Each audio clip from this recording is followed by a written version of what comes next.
Tonight, we explore the mythic tale of Irion, the forgotten son of Hephaestus, a demigod born not of Olympus, but of fire and steel, deep in the forge of a mortal blacksmith. His task? Steal the eternal flame from Mount Olympus itself, to reignite the dying hearths of humanity. But what stood in his way was no simple quest. A three-headed guardian of the underworld, a jealous god in winged sandals, and a storm-summoning oracle who foresaw only one ending, Arion's death. So before you get too comfortable, take a moment to like the video and subscribe, but only if you enjoy the kind of content that merges myth and mystery. And hey, let us know. Where are you watching from? What time is it for you right now? Sometimes our stories are better than sleep, and other times, they just make you dream louder. It's time now to dim the lights, turn on a fan for some noise, and let's cover what we have for tonight, together. In the flickering forge of Mycenae, where men shaped iron with sweat and prayer, there lived a woman whose hands rivaled the gods. Her name was Callista, a mortal blacksmith with fire in her soul and a hammer that sang when it struck bronze. She built swords that could split spears in mid-air and armor so seamless it was whispered that Ares himself once wore her breastplates into battle. The gods noticed, but only one descended. Hephaestus, the lame god of the forge, the outcast of Olympus, watched her in silence. He was not drawn by beauty. Callista was not a woman of perfumes or palace gowns. She wore soot like war paint and smelled of iron and pine smoke. But when she worked, Hephaestus saw something divine in her movements, something familiar. One night, as the moon hung low and red over the Aegean, Hephaestus entered her workshop cloaked in smoke and shadow. He offered no gifts, no divine decree, only his presence. The forge flared brighter that night, and 9 months later, a child was born. Arion. He did not cry, not at first. His eyes opened and glowed like coals, and the fire in the forge leapt as if recognizing its kin. The midwives gasped. One whispered, "He's touched by the divine." Another crossed herself, and the oldest among them muttered, "He's not meant to stay here long." Arion grew faster than other boys. At 5, he could shape iron. At 7, he forged his first blade, flawless, sharp, and oddly warm to the touch. He never played. He never lied. There was a stillness in him that made others uneasy. The village feared what they did not understand. They called him cursed, the son of a god who had no throne. Children avoided him. Priests refused to bless him. But Callista? She loved him fiercely, teaching him not just to work with fire, but to respect it. "Flame obeys those who listen," she'd say, "not those who command." By the time he turned 16, Arion's forge burned day and night, shaping weapons for cities he'd never seen and kings he'd never meet. But even as metal flowed beneath his hands, something deeper stirred within him. He wasn't made to serve. He was made to change the world. Long ago, the eternal flame had been a gift, stolen from the heavens, defied into existence by Prometheus himself. It was fire not just for warmth, but for thought, art, creation.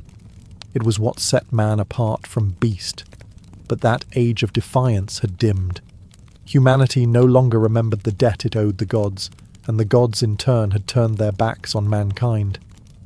It began slowly. Hearths that once glowed without fail began to flicker out. Forests grew colder. Storms stretched longer. Crops wilted in spring, and homes were filled with the breath of frost, even in high summer.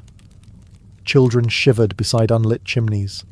Old women murmured prayers into ashes that gave no heat. Priests spoke of punishment. Scholars blamed the stars. But across villages, towns, and empires, a different fear took root. Not that the world was ending, but that the gods had abandoned them. And they were right. High atop Mount Olympus, the gods had sealed away the last true flame, a spark kept alive only in the divine brazier, untouched by mortal hand for centuries. No god dared share it again. They feared man's rebellion, feared what Prometheus had begun. They told themselves, let them suffer.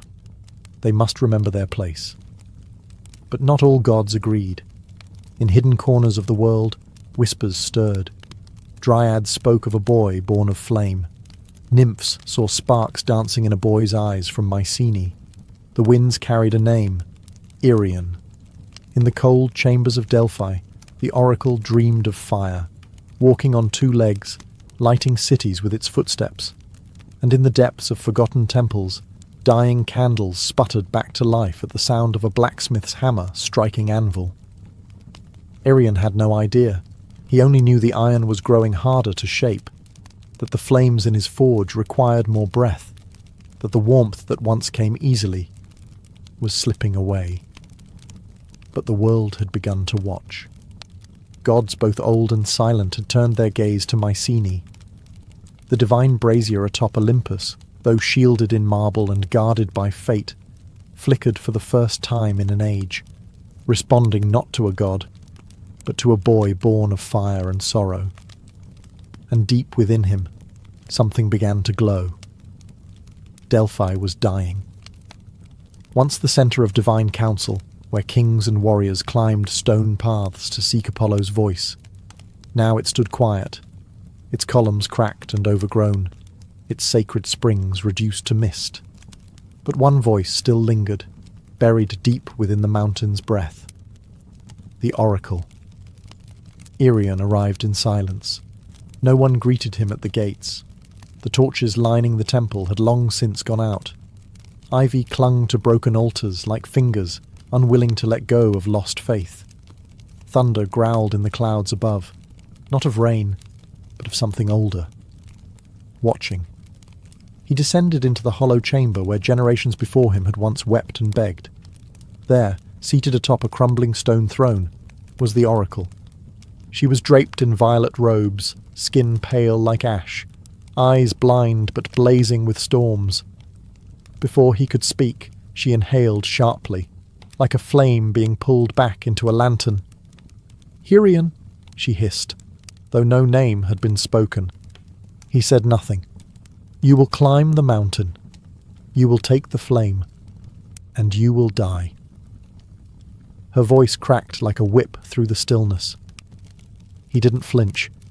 He had heard stories of oracles, their riddles wrapped in poetry and metaphor. But this wasn't a prophecy. It was a sentence. She rose slowly, limbs moving like smoke caught in wind. "The gods will oppose you. The world will demand your failure. The flame, what you seek, it does not belong to mortals. It was stolen once, and the price was eternity in chains." Irion stepped forward, fists clenched. "So let me pay the price." A long silence followed. Then, laughter, not cruel but tired, the sound of someone who had seen too many stories end the same way. "You already are," she whispered. The room grew dark. The thunder outside crescendoed. The air pulsed with something old, something primal. Then, just as suddenly, everything went still. The oracle slumped back into her seat. Her mouth opened, but only smoke escaped. Her prophecy was done. And though Irion left without another word, her vision followed him. In dreams, in flame, in every shadow cast by his forge. The gods had spoken. His path was set. But not even Olympus could predict what a dying world would do when handed back its fire. Before one could ascend Olympus, one had to earn the mountain's recognition. And Olympus never bowed to the untested. Legends whispered that the base of the mountain was not stone or snow, but soul. That beneath its foundation was a gate, sealed by silence and guarded by the oldest fear in creation, Cerberus, the hound of Hades. No one could pass that gate without first touching death. Irion did not question it. He had studied myths the way blacksmiths study heat, closely, warily. He knew what waited beneath the roots of Olympus. But to reach the eternal flame, he would have to descend, not metaphorically, but into the very underworld itself. So he prepared not with armour, but with craft. He spent 3 days and 3 nights forging a collar, not for battle, but for submission. It was made of obsidian, iron, and the final ember from his mother's forge. Into it he carved 3 names, one for each of Cerberus's heads. He whispered them aloud as he worked: memory, loyalty, grief. On the 4th day, he stood before the shadowed mouth of a cave said to lead downward forever. The wind here was cold, but it did not sting the skin. It scraped the soul, and the air smelled not of rot, but of forgotten prayers. He entered. Deeper and deeper he walked, past bones that glowed faintly in the dark, past torches that lit themselves without flame, until he heard it, the breathing, slow, massive, layered, like 3 storms dreaming in unison. Cerberus. He stepped into the clearing and found the beast sleeping on a bed of ash and bone, each head twitching in a different rhythm. Its fur was blacker than absence. Its eyes were closed, but its ears twitched. Arian did not draw a weapon. He approached, knelt, and held out the collar. Then, softly, he began to hum. It was the song his mother had sung to him as a child, the one she sang when night made the world feel too big, too cruel. The middle head stirred. The left opened one amber eye. The right snarled, then stopped. They listened. And in that silence, Arian slipped the collar on. Cerberus exhaled, and the door behind him opened, not with rage, but with respect. Arian had touched death, and death had stepped aside. The road up Olympus was no road at all. There were no markers, no stars to guide the way, only sheer rock, biting wind, and whispers that echoed from nowhere. Arian climbed not with certainty, but with instinct. His mortal hands bled. His divine blood burned. The mountain resisted him at every turn. And then he appeared, not with a roar, not in a flash of power, but in silence. Hermes, the trickster, the messenger, the thief. He stood on a ledge ahead, dressed like a traveller, cloak loose, sandals laced with feathers, eyes sharp as broken glass. A crooked grin danced across his lips. "Well," he said, spinning a coin between his fingers, "I thought you'd be taller." Arian didn't stop climbing. "I know why you're here," Hermes continued, walking casually beside him without ever lifting a foot. "You want to bring fire back to the mortals. Sweet, noble, stupid." Arian paused. "Then stop me." Hermes chuckled. "Stop you? Oh no. I'm not here to fight you. I'm here to make sure you understand the deal. You're walking into the heart of Olympus, into the gods' vault, into a story that isn't yours to tell.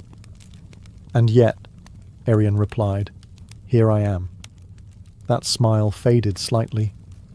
"You're trying to restore a balance that was broken for a reason," Hermes said. "The flame was a gift, once, a mistake, and now the gods guard it like a dragon guards gold. Not because it's precious, but because it's dangerous." Arian stared at him. Then they've forgotten what danger looks like. For the first time, Hermes' expression soured. The air around them shifted. The coin in his hand vanished. His wings twitched. "You think you're Prometheus," he said, voice cold. "But you're not even a flicker compared to him." "I'm not trying to be him," Arian answered. "I'm trying to finish what he started." Hermes stepped forward, pressed 2 fingers to Arian's chest. "Then here's my gift." Pain surged. It wasn't physical. It was deeper. A thread inside him twisted, turned. "The fire you seek," Hermes whispered, "will burn everything you are." Then he vanished. The mountain groaned. Thunder rolled. A storm had begun, not of rain, but of consequence. And Arian climbed higher, cursed, but unshaken. The curse settled into Arian's chest like frost in the lungs. At first, it was subtle, a tightening when he breathed, a dull heat beneath his skin. But the higher he climbed, the more it bit into him. Not like a wound, more like erosion. Piece by piece, the man was being scraped away, leaving something raw behind. Mount Olympus was no longer just a mountain. It was alive. Its cliffs shifted beneath his feet. Wind screamed down ravines like ancient voices furious to be disturbed. The higher he rose, the less mortal the world became. Trees stopped growing. Birds stopped singing. Even the stars above seemed to pull back. There were no paths. Only jagged ledges and sheer faces that demanded sacrifice with each step. Irian bled. He slipped. Once, he nearly fell to his death, but a sudden flash of heat from within his chest steadied him. It was as if the flame Hermes spoke of, the one that would burn him, had begun to awaken. But he kept climbing, because every time he faltered, he thought of the dying hearths, the cold villages, the children huddled in darkness. He thought of his mother, hands blistered, still forging warmth for a world forgetting what warmth meant. And still, Olympus offered no mercy. Storm clouds gathered above. Lightning danced along the ridge like gods pacing in frustration. He could feel their eyes now, watching, judging, waiting for him to fall. But it wasn't just the mountain fighting him. It was Olympus itself. He passed ancient ruins carved into the stone, temples long abandoned by faith, their altars cracked, their gods forgotten.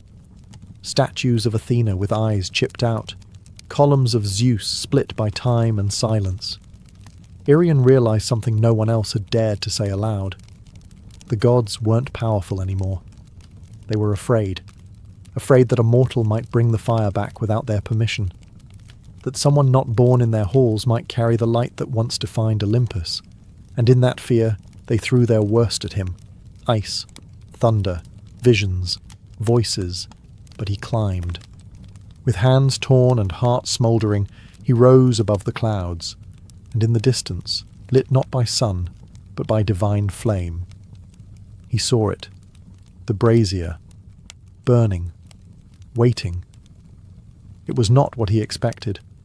The summit of Olympus wasn't carved in marble or guarded by gods clad in gold. There were no trumpets, no gates, no thunderclaps of divine welcome. There was only silence, and the flame. It stood in the centre of a windless clearing, on a pedestal of blackened stone. The brazier looked ancient, older than language itself, shaped by hands no longer remembered, and inside it danced the eternal flame, not red, not orange, but white, pure, blinding, alive. It did not flicker. It watched. Irian stepped closer. The heat didn't sear him. It entered him, as if recognizing something long lost. His breath caught. His skin prickled. That ember Hermes had cursed into his heart now pulsed like a second heartbeat, calling to the flame like a lost sibling.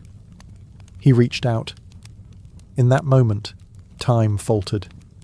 He saw cities built from firelight. He saw his mother's forge blazing in the dead of winter. He saw civilizations rising and falling, each one built around fire, and each one forgetting why it burned. He also saw the punishment. Prometheus, chained to stone, his liver eaten daily by a vulture. The gods had called it justice. But Irian saw it for what it was, fear wearing a crown. He could turn back. He could let humanity adapt to the cold, forget fire, forget him. But then he heard the wind whisper her name, Callista, and he remembered who he was. He grabbed the flame, and it took him. Pain screamed through his body, not like burning, like being rewritten. Bones cracked and reformed. His skin glowed, veins pulsing with light.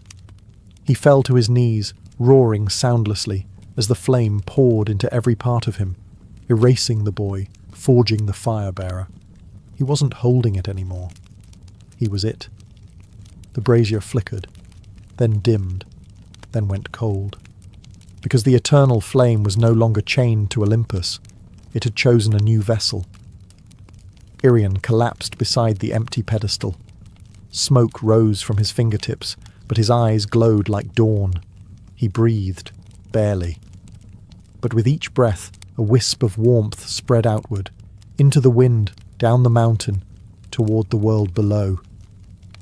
He had taken the fire, but not for himself, for everyone. Arion did not walk down Olympus. He carried it with him. The moment the flame entered him, the mountain stopped resisting. Winds fell silent. The sky cleared. Even the stone beneath his feet seemed to shift and guide him, not with reverence but with recognition. He was no longer a trespasser. He was a torch. His body smouldered with divine heat, not the kind that scorched, but the kind that stirred life. Wherever his foot touched earth, frost melted. With every breath, the cursed wind softened. The air smelled not of smoke, but of renewal, of rebirth. But he was not whole. His limbs trembled beneath the weight of what he carried. The eternal flame was not just fire, it was memory. He could feel every spark it had ever ignited. The first campfire in a prehistoric cave, the torch that lit Athens, the forge that built Troy. And he felt the cost of all of it. He saw the cities burned in its name, the temples razed, the wars fought with stolen fire and ambition. The gift of the gods had never been innocent, but this time he would not give it as a weapon. He descended through cloud and silence, past broken statues of gods who had once been worshipped, now crumbling in divine decay. He passed the cave where Cerberus had once guarded the gate, but the beast was gone, as if even death had stepped aside for what Arion had become. He reached the world below, and there, in a frozen village where hearths had long turned to ash, people gathered around him, not in fear, but in awe. He did not speak. He simply held out his hand, and a flame danced from his fingertips into the nearest hearth. It roared to life. Then another, and another. A chorus of warmth spread from home to home, city to city, across lands that had forgotten what it felt like to gather around a fire without praying first. Arion burned. His hair shimmered like molten gold. His skin cracked like cooled obsidian. He was dying, but not fading. He was becoming something else. He had not stolen the flame. He had become it. And everywhere it burned, the world whispered his name, not in worship, but in gratitude. No tomb was ever built for Arion. No statue was carved. No songs were sung in temples. There was no procession, no mourning, no final battle to mark his passing. And yet, he never disappeared. After the fires returned, strange things began to happen across the land. In distant villages where no traveller had passed, hearths lit on their own. Entire forests, once frozen solid, blossomed overnight. Blacksmiths claimed their forges heated faster. Children, huddled in the cold, told their parents they saw a man of light standing beside the flame before it rose. No one could prove anything. But they all told the same story. He walked until there was nothing left of him to walk with. His body had long since cracked and burned, not from weakness, but from transformation. What remained of Arion, bone, blood, voice, had become spark, smoke, heat. And he gave it all away. His mother's forge was the last place touched. Old, abandoned, its fires cold for decades, until one night, a traveller passing through claimed he saw a boy hammering something glowing white at the anvil. When he looked again, the forge was empty, but the flame danced high and hot, just like it used to. They say the gods felt it, that Olympus, sensing it had been stripped of its power, trembled in its silence. But the gods did not strike back. They did not rage. Because even they understood. Arion had not challenged them with war or pride. He had reminded them of purpose. And so the eternal flame, once hoarded by immortals, now flickered in every village, every city, every lonely mountain hut. It lived in the warmth of soup shared by strangers, in candles placed by grieving hands, in torches lifted by rebels seeking light in the darkest places. And always, always, they whispered the same name. Arion. Some say when your fire dims for no reason, it's him passing through. Others say if you listen closely to the crackle of the flame, you'll hear the rhythm of a hammer striking an anvil. Steady, patient, eternal. Because Arion never died. He became warmth itself. Not a god, not a hero, just a boy who gave up everything to help the world remember how to glow again. In the land of Sparta, where boys were taught to fight before they could speak, and honour was carved in bone, women were no less fierce. Among them was one whose name echoed through the marble halls like the clash of steel. Leonthe, daughter of Commander Adrastos.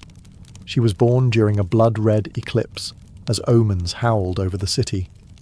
Midwives whispered that she came from Ares himself. By age 12, she had bested her brothers in the wrestling ring.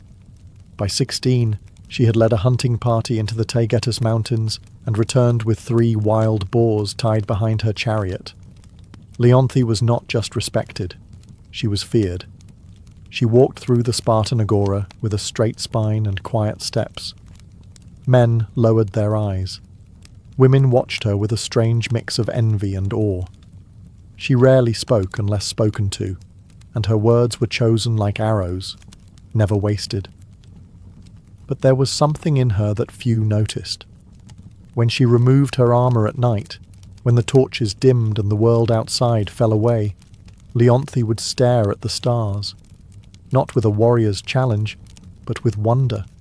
There was a softness buried in her, one that battle could not scorch, a yearning, not for marriage, not for conquest, but for something else, something the Spartan code had no name for. Peace, magic, mystery. She never said. What she knew was this. Every full moon, when the city slowed and the warriors slept, her body pulled her toward the cliffs above the river Eurotas. She would leave behind her spear, her cuirass, her reputation, and become just a woman wandering beneath the stars. Alone. The world, she thought, must be bigger than Sparta, bigger than swords and pride. She felt it in her blood, like music she couldn't hear, but knew was playing somewhere.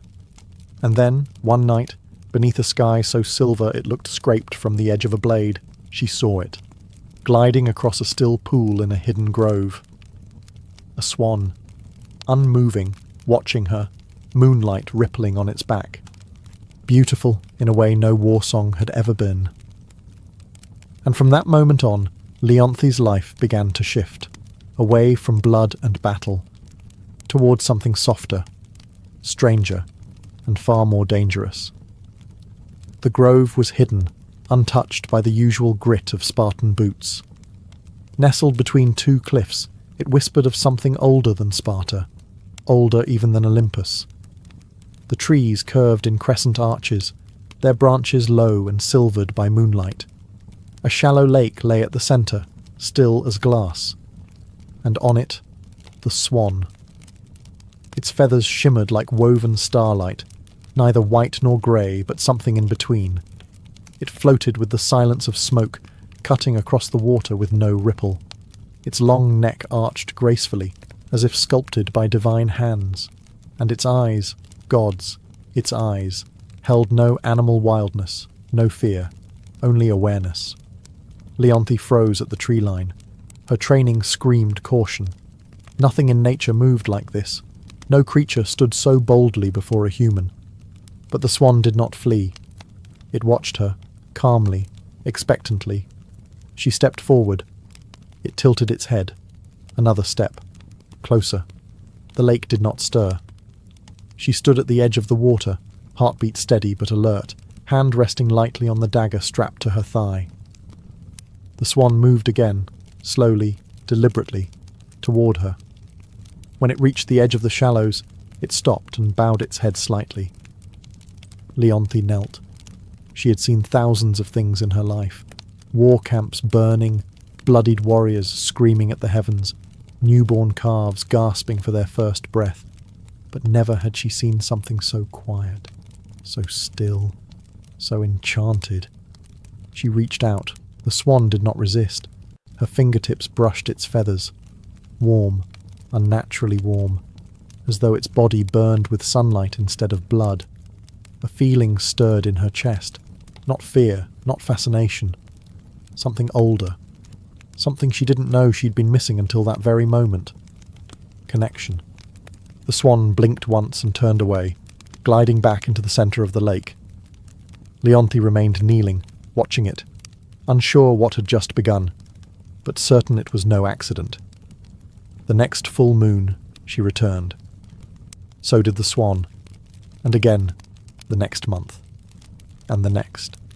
No words, no promises, just presence, a ritual born of silence and gravity. By the time autumn settled on the hills, Leonti no longer questioned why. She just knew the swan would be waiting, and her world would never be the same. Seasons turned, leaves reddened, fell, and grew again. The wars continued far below the hills, but in that moonlit grove, time stood still. Only the full moons mattered now. Only those nights. Leonti had once measured her worth in battle scars, victories, and commands followed without hesitation. But now, something softer guided her. Something far older than Spartan law. Each month, she returned to the grove with offerings. Fresh figs, soft linens, carved trinkets from olive wood. The swan never ate, never acknowledged the gifts.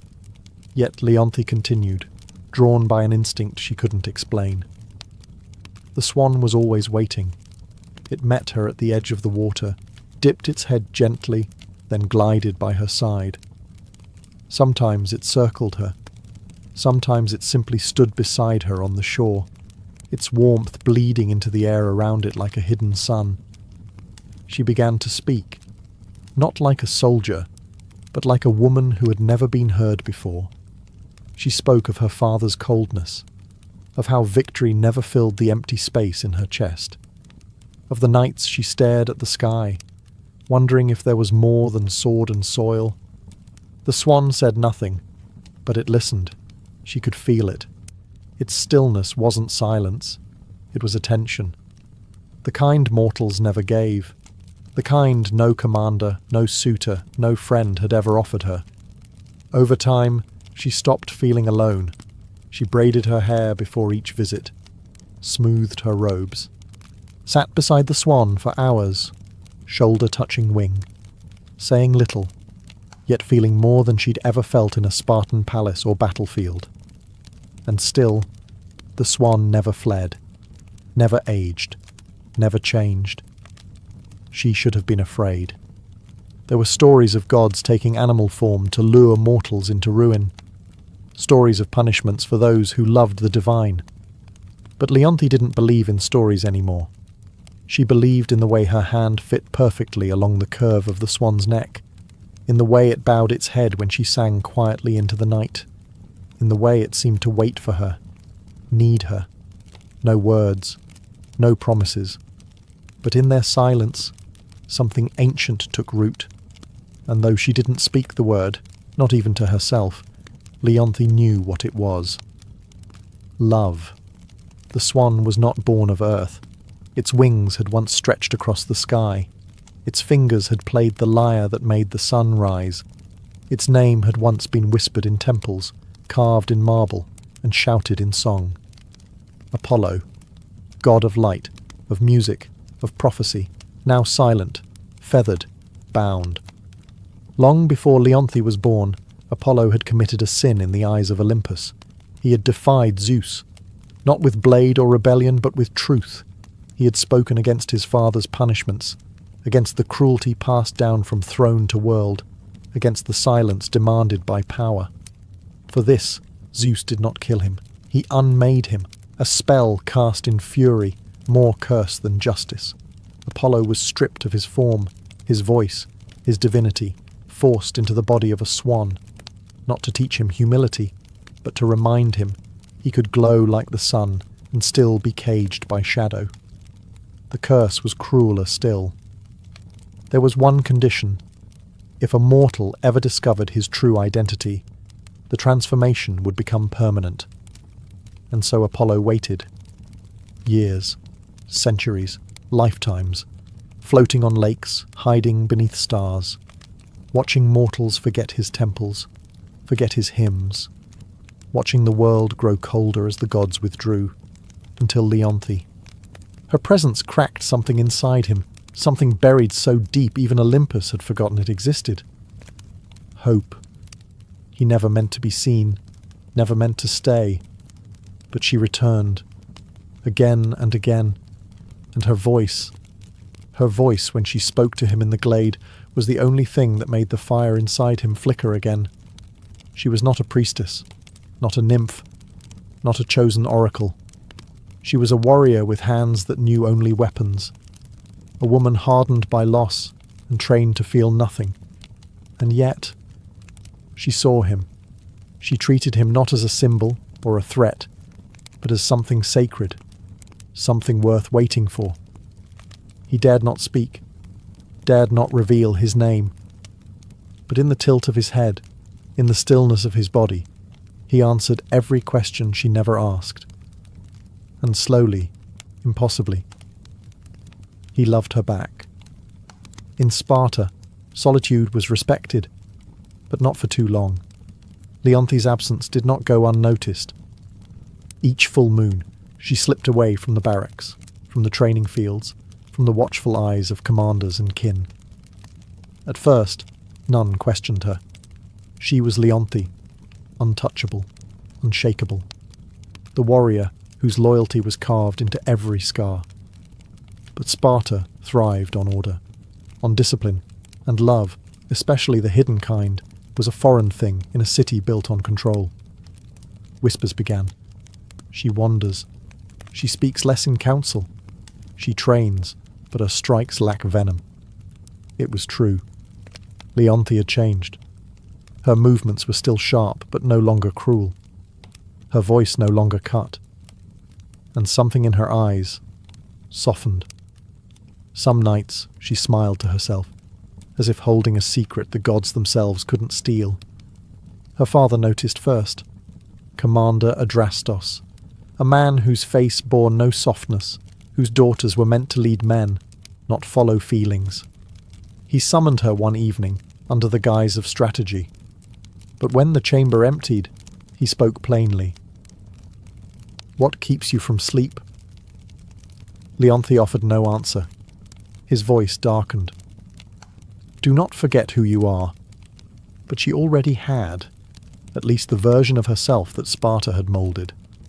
What the city had built in stone, the swan had touched with water, and Leonthe found herself unwilling to return to who she'd been. Still, Sparta watched. A patrol once followed her out beyond the walls, tracing her steps toward the cliffs. They lost her near the olive groves. She was too skilled to be shadowed, but it was enough. Enough to birth suspicion. Priests murmured about omens, that the moonlight carried voices, that the lakes beyond Sparta stirred unnaturally, a warrior woman disappearing each full moon. They feared it was madness, or worse, a god.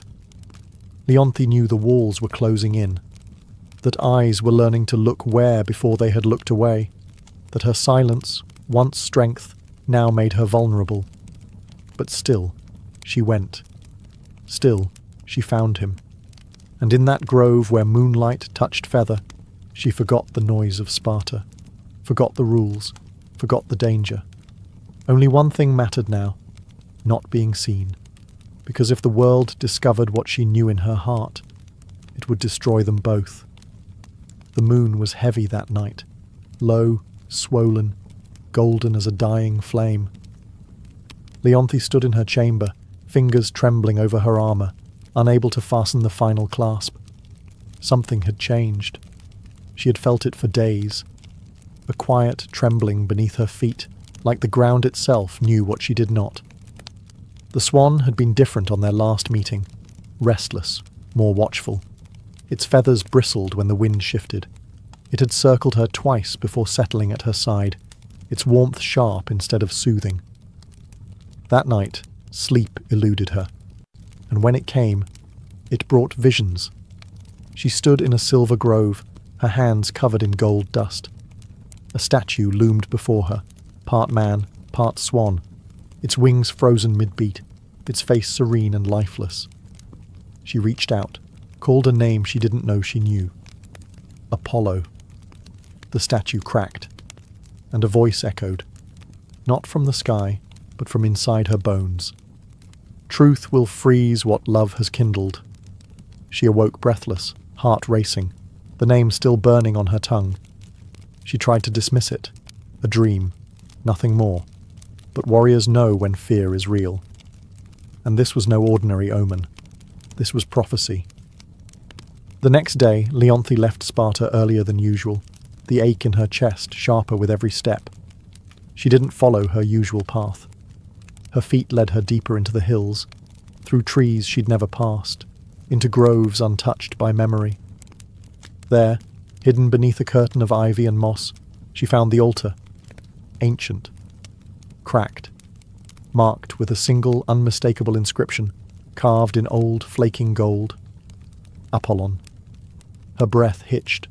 All at once the pieces fell into place.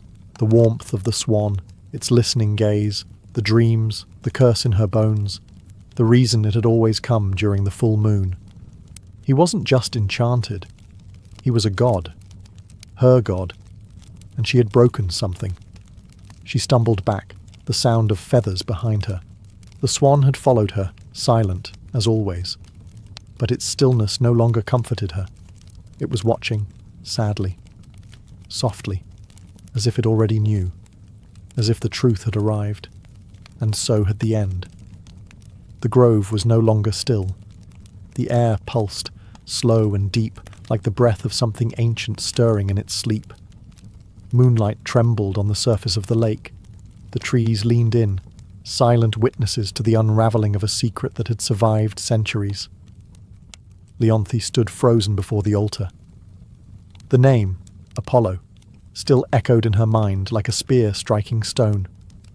She turned, slowly, as if doing so would unmake the truth. But it was too late. The swan was there, not gliding, not graceful, just standing, watching. Its feathers no longer shimmered, its glow dimmed, flickering like a dying flame. Leonthe stepped toward it, her lips parted, unsure what to say, unsure if anything could be said. "I know," she whispered. The wind stilled. A single feather drifted from the swan's back, falling slowly, silently, before vanishing into dust the moment it touched the altar. And then the change began. The swan's neck arched, not in grace, but in agony. Its body trembled. Feathers unravelled into streams of gold and light, wings bent into arms, webbed feet split into toes that dug into the earth, and where the swan had stood, now knelt a man, naked, radiant, broken, Apollo. His hair shimmered like the sky at dawn. His skin glowed faintly, like embers beneath marble. But his eyes were dimmed by sorrow, by inevitability. Leonthe stepped back, hand to her mouth. She had loved him in silence, and now silence had become unbearable. He tried to speak, but the curse had not fully lifted. His voice cracked like thunder in a storm too old to name. "You weren't supposed to know," he said at last, voice barely more than wind. It was the only rule. She fell to her knees beside him, tears cutting down her warrior's face like rivers through mountain stone. "I didn't mean to," she whispered. He smiled then, just once, a god's smile. Not of joy, but of farewell. "I know." And with that, the ground beneath them shuddered. A soundless quake. A divine sentence passed without mercy. His glow faded. His skin hardened. His limbs stiffened mid-reach. Apollo was turning to stone, and Leonthe could only watch as love became legend. The moment the name was spoken, the curse began its final work. Apollo's body, once fluid with divinity, now stiffened inch by inch. The light beneath his skin dulled like cooling metal. His golden hair lost its luster. hardening into marble threads as the final phase of Zeus's punishment took hold. There would be no forgiveness, no reprieve. Leonthe grasped his hands, still warm, still trembling, but she could feel it, the stone creeping like frost over flesh. His fingers curled around hers one last time before they stopped moving altogether. She shook her head. No, this can't be how it ends. But the curse didn't listen. It had waited centuries in silence, patient and cruel. Apollo's chest rose once more, and then didn't. His wings, half-formed behind his shoulders, froze mid-fold. His knees, bent in grief, locked in place. His face, still beautiful, still kind, was caught between love and pain, his eyes open, but unseeing. And then, silence. A quiet deeper than any battlefield, deeper than the moments before the charge. This was not the silence of peace, but of loss, of something sacred shattered. Leonthe knelt there, forehead pressed to his now cold hand, a hand that once cradled stars, now nothing more than stone. Her tears slid down the side of his marble fingers and fell to the earth, one after another, slow and steady as a funeral march. The grove dimmed. Even the moon, so often bright and watchful, seemed to draw back behind a veil of cloud. No lightning came, no god appeared, because the punishment was done. Zeus had spoken. The swan had flown for the last time, and Apollo, god of light, was now a statue of silence, forever frozen in the moment of his final truth. Leonthe stayed long after the transformation finished, arms wrapped around what remained. She did not scream. She did not curse the heavens. There were no Spartans to hear her cries, no warriors to bear witness. Only the wind, only the trees, and the stone figure of a god who had once loved her, not with thunder and fire, but with stillness, and now with silence. Leonthe never returned to Sparta. She left her armour where it lay beside the altar, removed her sword, let her war-bound name drift away like smoke over the lake. The woman who had once stood tall among kings now knelt in silence beside a statue that would never move again. The grove became her world. Each full moon she returned, never missing a single one. She brought no offerings, no incense, no prayers, just herself, and a memory. She would sit beside the statue of Apollo, fingers brushing the cold stone hand she once held in flesh. Sometimes she spoke. Sometimes she hummed a song he'd never heard, but somehow felt like it belonged to both of them. Other times, she simply watched the water and said nothing. The villagers began to whisper. They said a woman haunted the hills, that she wandered under moonlight with eyes like distant stars. Some said she had gone mad, others said she had been chosen, but no one dared disturb her. Years passed. Winters came and went. Empires shifted. Gods fell silent. But Leonthe remained. She grew older, but never frail. Her strength endured, less like a soldier, more like the roots of an olive tree clinging to the same patch of earth, year after year, storm after storm, and still the statue stood. Apollo, mid-kneel, wings half-formed behind him, gaze fixed on the space where Leonthe always sat. A moment frozen in marble, untouched by time. Some travellers claimed the stone was warm to the touch, that if you placed your hand against his chest, you could feel something faint, like a heartbeat from a dream. And then, one final full moon, Leonthe came. She sat beside him longer than usual, laid her head gently on his shoulder, and never moved again. When the villagers came weeks later, they found her there, peaceful, eyes closed, lips curled faintly in a smile. Beside her, Apollo's statue shimmered faintly, as if lit from within. No one touched it. They built no shrine, no temple. But the legend grew. And now, when the moon is full and the wind is still, some say the swan returns to the lake, not to be seen, but to remember. Melanion was not born under a palace roof or amidst temple incense. He came into the world beneath a willow tree during a storm that split the sky in two.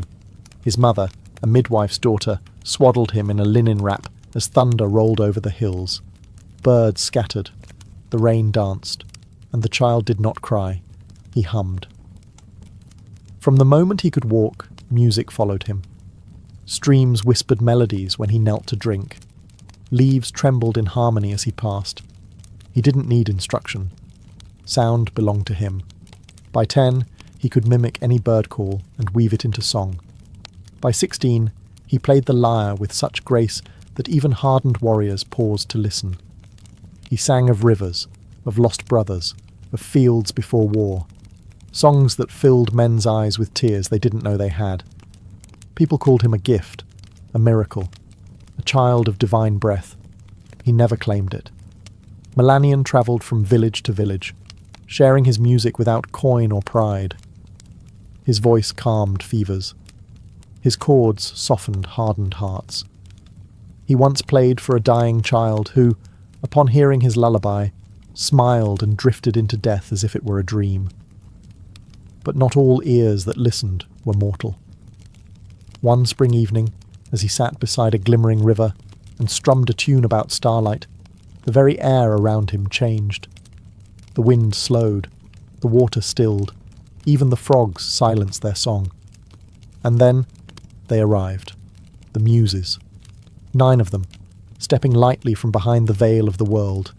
Cloaked in light and sound, each carried her own essence: history, tragedy, dance, epic, poetry, and more. Their eyes were not kind, not cruel, just knowing. They listened. And then, to Melanion's astonishment, they sang back. 9 voices in perfect harmony, older than language. Melanion closed his eyes, and without thought, joined them. His voice didn't echo theirs. It evolved them. When the last note fell into silence, even the stars seemed closer. One of the Muses, Calliope, eldest and most stern, touched his brow. "You are not ordinary," she said. "You are a vessel." And thus began the legend of Melanion, the bard whose voice would shake the heavens. From that night on, Melanion was no longer just a gifted mortal.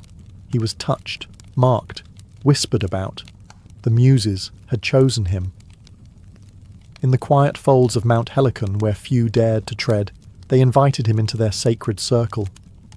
There, beneath ancient trees and skies unclouded by mortal ambition, Melanion learned not through lectures, but through experience. Calliope, muse of epic, taught him how to bend a story into sound. Clio whispered the histories of nations into his ears as he slept.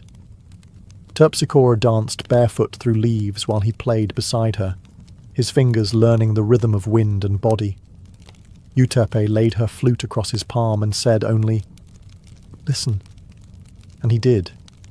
He absorbed, not just melodies, but truths. The kind that lived between words. The kind that mortals rarely noticed but felt. In the hush before a storm, in the ache of longing, in the gasp of a child at first snowfall. The Muses gave him not power, but perspective. And they asked for only one thing in return. Sing for them. Them, meaning mortals.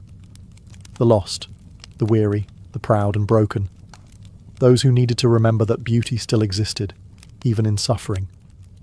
That song could be both balm and blade. At first, Melanion obeyed. He performed in city forums and quiet fields, played before kings and beggars alike. His songs stitched broken hearts, stirred revolutions, mended fathers to daughters, and enemies to uneasy peace. But as his gift grew, so did something else. Ambition. He began chasing sounds the Muses hadn't taught, notes no god had touched.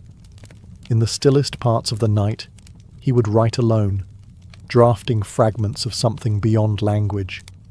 A song that could bend time, still the wind, and bring tears to stone. A final song. He told no one, not even the Muses. because some part of him no longer wanted to share the divine. He wanted to surpass it. And the muses, ever watchful, saw the change. Not in his fingers, but in his eyes, the way he looked beyond them, as if destiny owed him more than admiration. And in the distance, fate stirred slightly, because no mortal walks beside the divine forever without cost.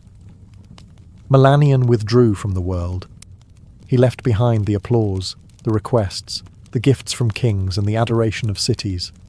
He stopped performing in public, stopped teaching students, even stopped speaking to the muses. Some claimed he had fallen ill. Others said he had died. But in truth, he had gone to the shadowed slopes of Mount Helicon, deeper than any mortal had ever gone, where only echoes of the old gods stirred.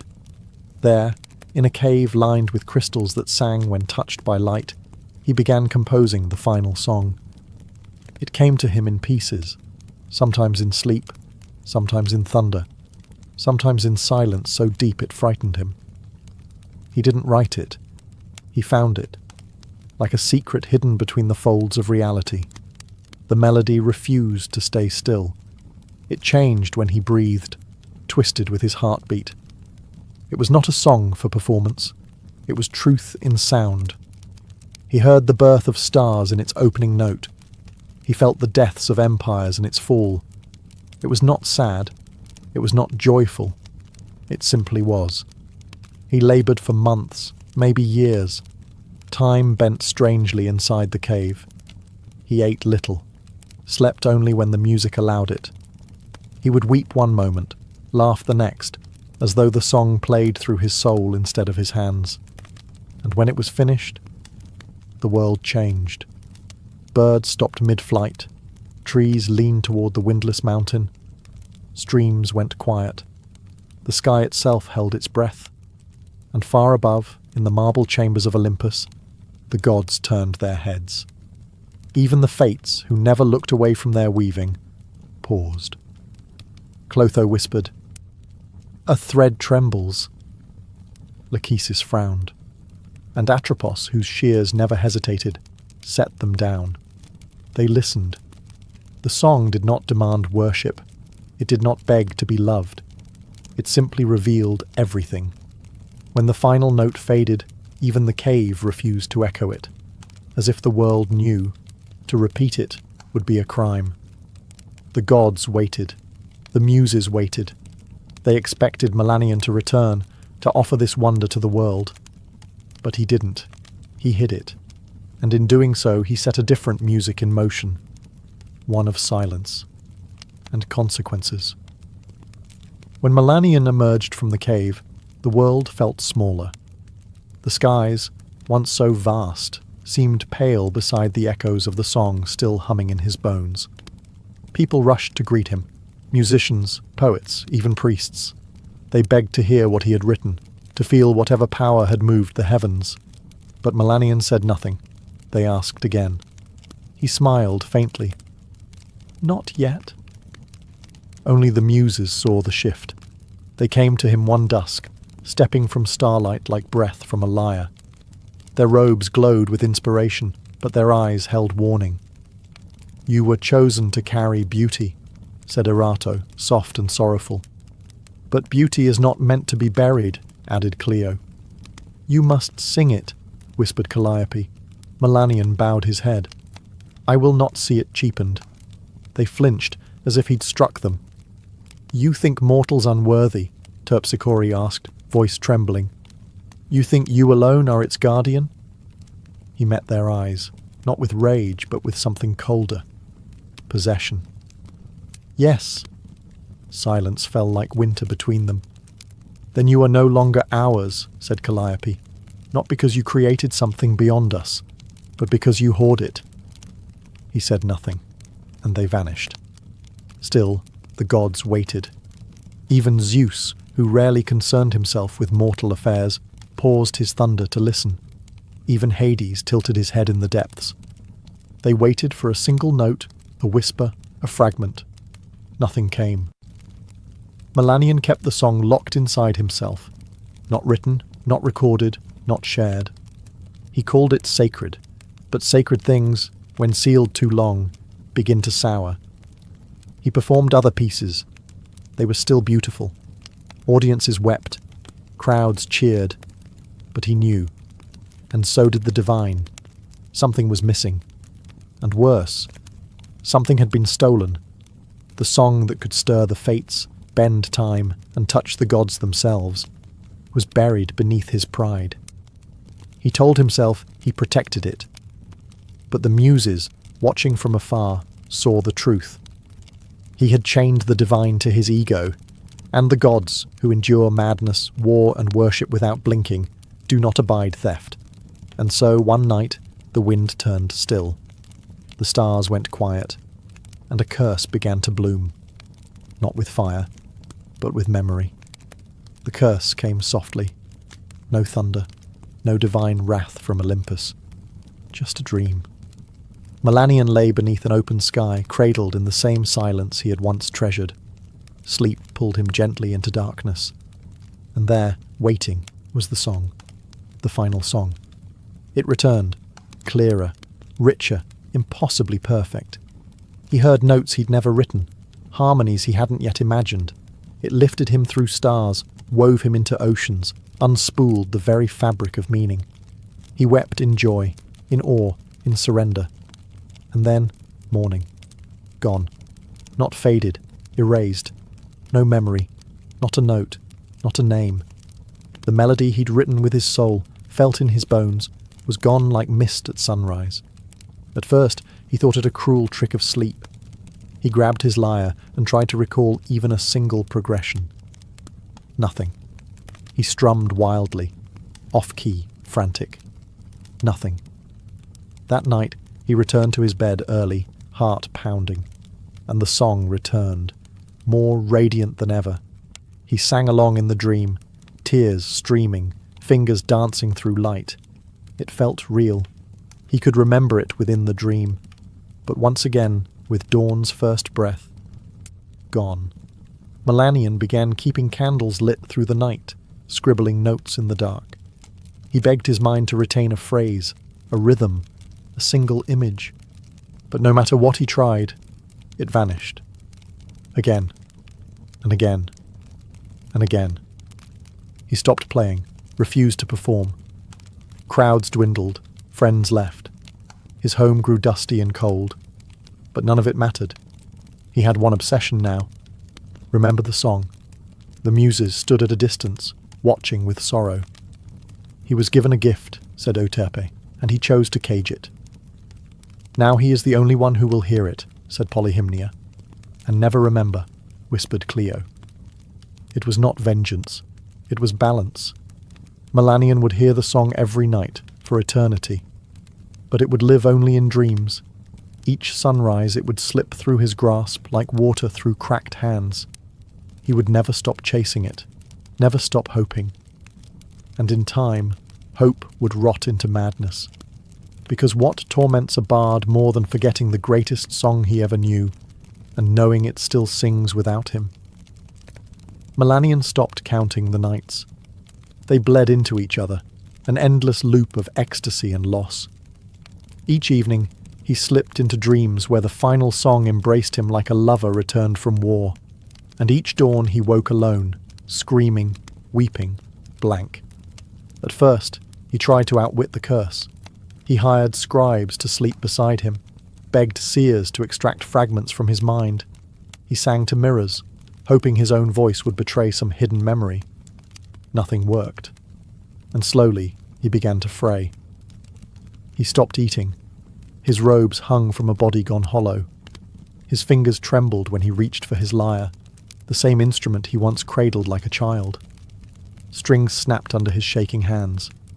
He didn't fix them. He didn't need them anymore. Because in sleep, the music still came. It became his only purpose, the only place he felt whole. And waking became a punishment. He cursed the sun, smashed his windows, sealed himself in a room with no light. But still the song left with the morning. When he emerged, he no longer resembled a bard. He was wild-eyed, gaunt, his once golden voice now raw from nights of desperate humming. He wandered from village to village like a beggar, not for coin, but for memory. "Have you heard it?" he'd ask strangers. "The song with no beginning and no end? Have you heard it in your sleep?" People pitied him at first, then feared him. Some threw stones, others fled. He began to sing fragments in the streets, random frantic bursts of melody. They made no sense to others, but to him, they were clues, keys, pieces of a shattered mirror he could almost reassemble, but every time it slipped through his fingers. He laughed when he failed, then cried, then laughed again, and every night the song came back, shimmering, whole, just out of reach. The muses watched, not with anger, with mourning. He had once been their finest vessel. Now he was a cracked jar, overflowing only when no one could hear. And in that descent, the song he'd hoarded became the thing that unravelled him. Not with fire, not with wrath, but with silence. Melanion no longer lived in the world. His body walked through it, yes, but his mind was elsewhere, caught between dreams and daylight, past and present, a song only he could hear, and only when it was too late to hold. He wandered barefoot through cities that once hosted him like royalty. Children who once sat at his feet now ran from his shadow. His name, once sung in praise, became a warning. Don't end up like Melanion. He slept where he could, under trees, in empty chapels, sometimes in the doorways of inns whose keepers once begged for his presence. He no longer asked for food, only a place to rest, only the dream. The curse never failed. Each night, he fell asleep with trembling hope, and the final song returned, whole, alive, a perfect ghost, and each morning he woke to forgetting. The cruelty wasn't in the silence, it was in the memory of sound. He remembered that he had heard something transcendent, that it had meant everything. But he could no longer remember why. He began speaking to shadows, to trees, to the stars. Sometimes he would sing to strangers, and demand they sing back, convinced the melody was hiding in someone else's throat. Once, he believed a child had hummed it in passing. He followed the family across 2 villages before collapsing in the dust, begging the boy to sing again. But the sound had been something else, something ordinary. He wept for hours, and still, each night, the song returned, taunting, embracing, divine. He tried to hum it as he dreamed, tried to wake mid-melody, but the curse was clever.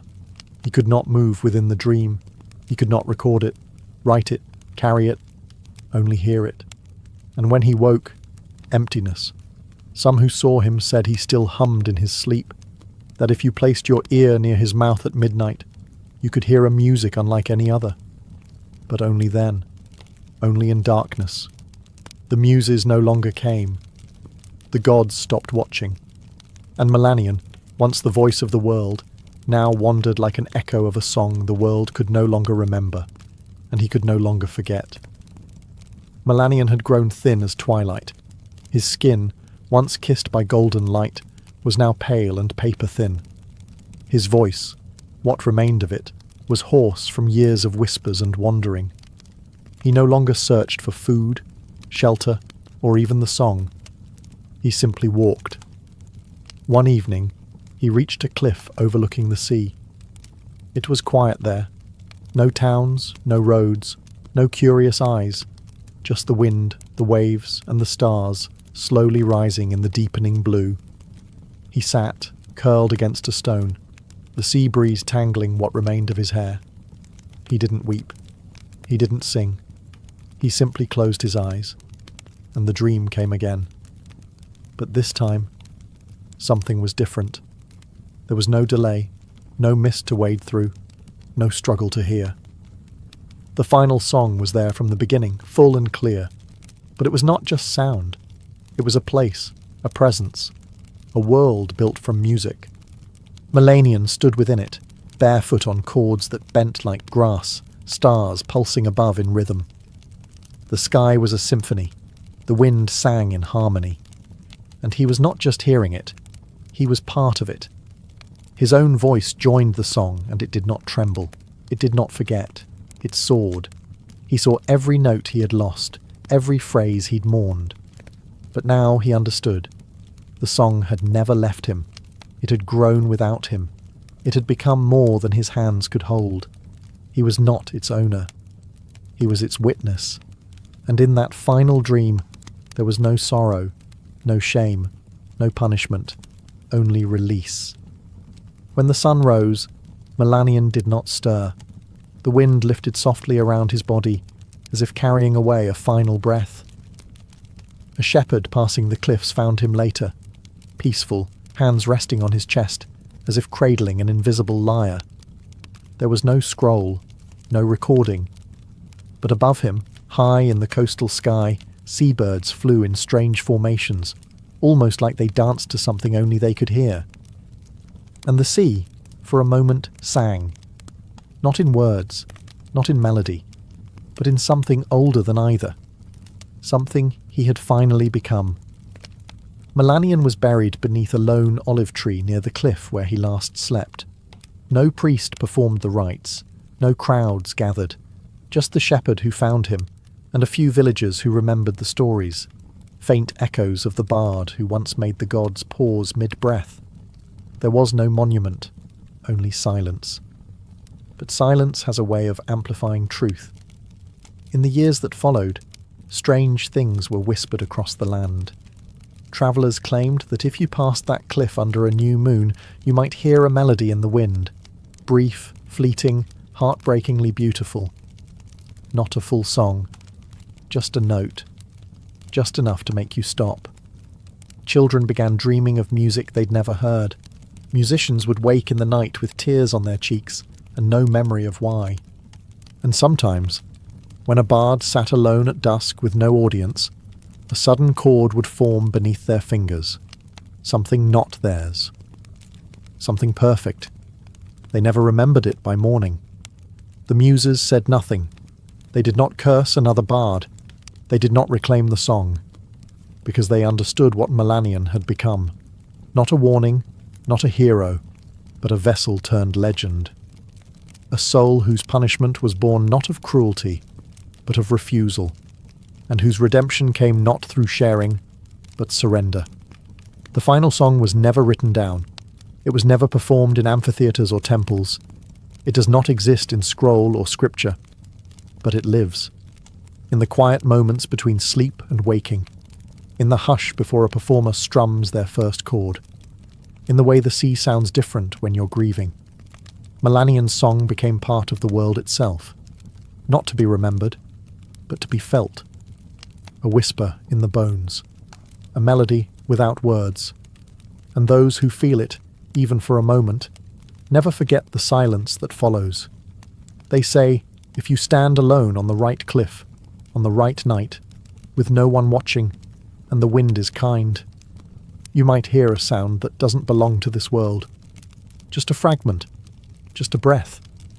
And maybe, if you listen closely enough, you'll finally understand why Melanion never let it go.